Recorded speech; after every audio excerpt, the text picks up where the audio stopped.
Saudara, polisi masih mengusut motif di balik tewasnya satu keluarga di Tangerang Selatan. Lalu benarkah lilitan pinjol atau pinjaman online jadi pemicunya? Dan apa dampaknya jika pinjaman online ini tidak segera ditangani serius oleh pemerintah? Kita bahas bersama psikolog forensik Reza Indragiri yang sudah bergabung melalui sambungan virtual malam hari ini. Selamat malam, Tangerang Selatan, Banten. Selamat malam, Assalamualaikum. Waalaikumsalam warahmatullahi wabarakatuh. Dari analisis Anda memang sekarang kan belum disimpulkan begitu Pak Reza motif dari kasus ini oleh polisi. Tapi dari analisis Anda apakah betul dugaan kuatnya adalah utang karena pinjaman online sehingga terjerat utang akhirnya nekat untuk mengakhiri nyawanya sendiri?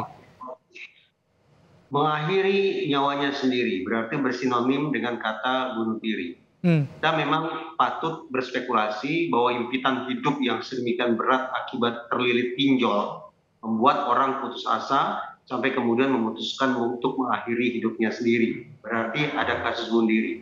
Namun, karena pada peristiwa yang satu ini ada seorang anak-anak, apalagi yang bersangkutan masih berusia balita, kita tidak boleh berasumsi bahwa anak balita melakukan bunuh diri.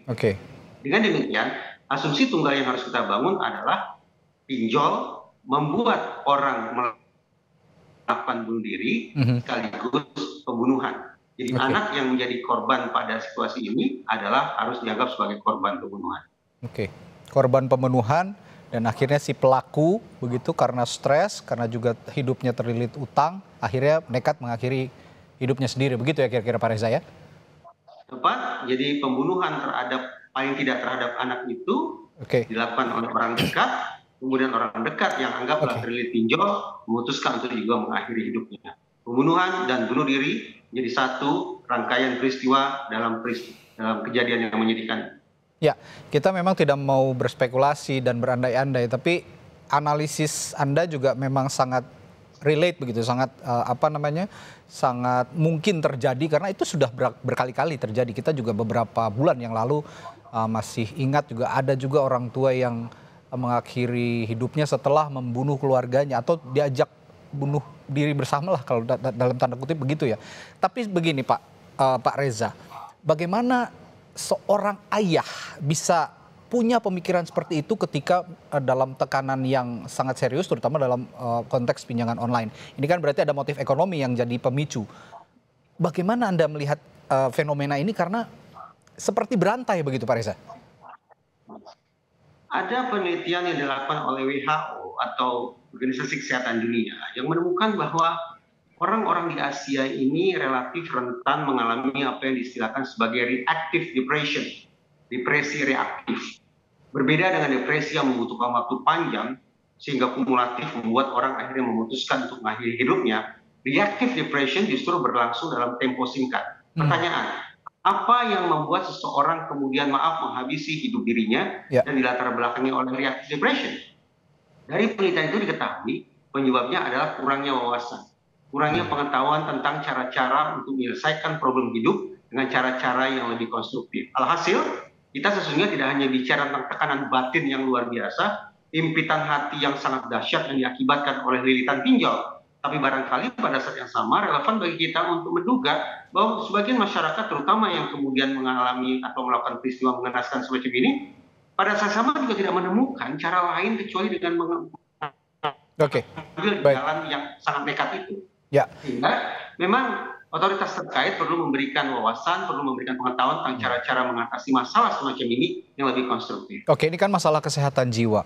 Kalau memang ada himpitan hidup saat dalam tekanan, orang bisa berbuat nekat. Sebenarnya faktor apa yang bisa memicu mereka, memengaruhi mereka melakukan tindakan yang di luar nalar, bahkan akhirnya sampai nekat menghabisi nyawanya sendiri?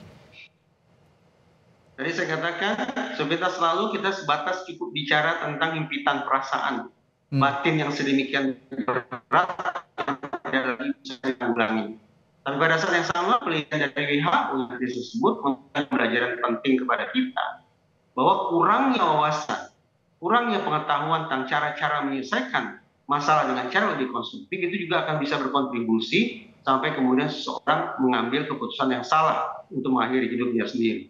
Bicara tentang perasaan saya pikir sangat subjektif dan mungkin tidak begitu mudah untuk dilakukan intervensi.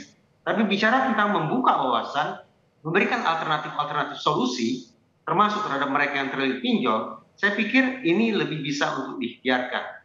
Tinggal lagi bagaimana otoritas terkait memberikan opsi-opsi solusi jalan keluar bagi orang-orang yang kadung terlilit pinjol untuk keluar dari masalahnya. Oke. Ya, Pak Reza, ini kan dalam konteks ini yang ada di Ciputat Timur ini kasusnya, ada anak juga di situ, bahkan ada ibunya juga begitu ya. Sebenarnya dorongan yang timbul kepada sang ayah melakukan, ya ini kita meskipun masih dugaan begitu, tapi dalam konteks general, dorongan bisa timbul apakah dari diri sendiri atau justru ada dari lingkungan juga yang memengaruhi? Orang psikologi selalu yakin bahwa secara umum perilaku manusia termasuk keputusan yang salah adalah produk dari dua faktor. Produk dari faktor dalam dan juga faktor lingkungan.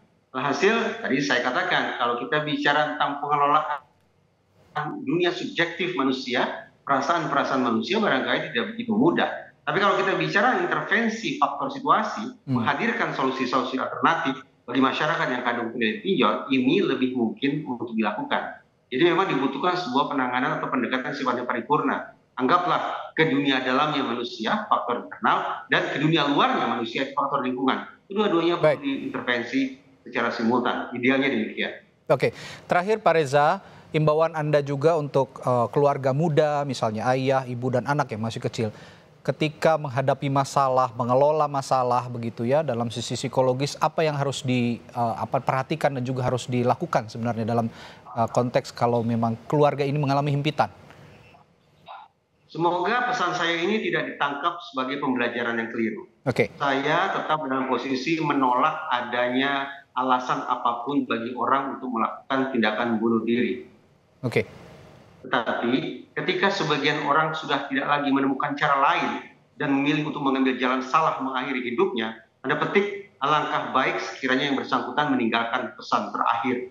Karena pesan terakhir itulah yang diharapkan akan bisa membantu otoritas kepolisian memastikan apa kira-kira penyebab kematian korban, dan juga mudah-mudahan akan bisa membantu pihak keluarga korban itu sendiri agar tidak berkepanjangan dipenuhi dengan tanda tanya tentang sebab musabab mengapa anggota keluarga mereka mengambil langkah nekat sedemikian rupa. Sekali lagi, tidak ada pembenaran terhadap bunuh diri. Bunuh diri adalah sebuah keputusan yang salah, tapi sekiranya ada orang yang memilih pada akhirnya mengambil keputusan yang salah itu, tinggalkan pesan terakhir.